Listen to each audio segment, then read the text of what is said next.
ದೇವರ ಸುಂದರ ಸೃಷ್ಟಿಯಲಿ ಈ ಪ್ರೀತಿಯೇ ಮೊದಲ ಕಲೆಯಮ್ಮ. ಈ ಪ್ರೀತಿಯ ಕಲೆಯ ಎದುರಲ್ಲಿ ಆ ದೇವರೇ ನಗುವ ಮಗುವಮ್ಮ. ಆ ಮಗುವ ಮನಸ್ಸಿನ ಪ್ರೀತಿಯಲಿ ಸಂಗೀತದ ಸ್ವರಗಳೇ ನಾವಮ್ಮ. ಈ ಸ್ವರಗಳ ವರಗಳೇ ಪ್ರೀತಿಯಮ್ಮ.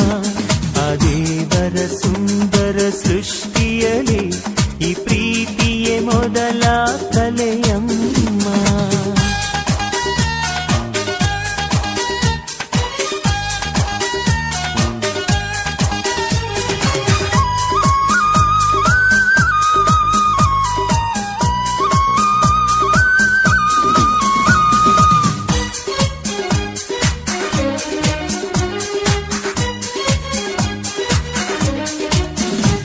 ಬಾಣವೇ ಇಲ್ಲದೆ ಬಣ್ಣದ ಬೆಲ್ಲಿದೆ, ಆದರೂ ಪ್ರೀತಿಯ ಗುಣವೂ ಅಲ್ಲಿದೆ. ಪ್ರಾಣವೇ ಇಲ್ಲದೆ ಶಿಲ್ಪಗಳಿವೆ, ಆದರೂ ಪ್ರೀತಿಯ ಕಲ್ಪನೆ ಇಲ್ಲಿದೆ. ಮಾತೊಂದು ಹೇಳದೆ ಹೂಗಳು ಇಲ್ಲಿವೆ, ಆದರೂ ಪ್ರೀತಿಯ ಗಂಧವ ಚೆಲ್ಲಿವೆ. ಇದೇ ದೈವ ಪ್ರೀತಿಯ ಸಂಗೀತ. ಅದೇ